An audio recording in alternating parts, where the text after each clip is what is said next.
Like بھی کریں اور شیئر بھی کریں. بات کرتے ہیں 5000 پولیس اہلکاروں کی کہ جو بھرتی ہوئے تھے اے ڈی خواجہ کے زمانے میں. اے ڈی خواجہ جب آئی جی سندھ تھے اس کے دور میں یا اس سے پہلے جو ہے یہ 5000 پولیس اہلکار اپائنٹ ہوئے تھے غلام حیدر جمالی کے زمانے میں. تو یہ بھرتی ہو گئے تھے. اب ان کی جو بھرتیاں ہیں یہ تمام جو بھرتی ہوئے تھے یہ کوالیفائی کرتے ہیں. بھرتیاں ان کی کوئی جعل سازی اس پہ نہیں ہوئی ہے. یہ تمام اس معیار پر پورے ہوتے ہیں جو ریکوائرمنٹ تھی بھرتی کی اس پہ پورے ہوتے ہیں. باقاعدہ ان کی ٹریننگ ہوئی, ٹریننگ بھی کر چکے ہیں, سب کچھ کر چکے ہیں. یہ یعنی کہ رنگروٹ بھرتی ہو چکے تھے. بھرتی ہوئی ان کو تقریباً سال ہو چکا تھا. اب ان کے آرڈر جو ہے غلام رسول کیریو جو ہے ایس پی تھے انہوں نے جاری کیے تھے. یعنی تمام تر کام صحیح تھا لیکن اس کے باوجود صرف اس وجہ سے جو ہے وہ انہیں ڈسمس فرام سروس کر دیا تھا کہ سندھ پولیس میں ویکینسیاں نہیں تھی.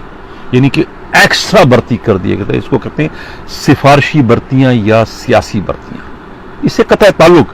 لیکن وہ جو ایکسرسائز تھی, وہ جو معیار تھا, اس پر یہ 5000 اہلکار پورے اتر رہے تھے. لیکن اس کے باوجود جو ہے بجائے انہیں بھرتی کرنے والوں کے خلاف قانونی کارروائی کرنے کے, ان کے خلاف تو آپ نے قانونی کارروائی نہیں کی, لیکن جو بھرتی ہو چکے ہیں جنہوں نے اپنا ایک ایک سال جو ہے وہ ضائع کر دیا اور جو کہ اہلیت کے تھے ان میں کوئی بھی ایسا نکمہ نہیں تھا, کوئی بھی جیسا نہیں, لیکن انہیں آپ لوگوں نے ڈسمس کیا. ایک ناکردہ خطا کے عوض آپ نے انہیں اتنی بڑی سزا دی اور اس سزا پر آج تک جو ہے نا ان کا ازالہ کسی نے نہیں کیا.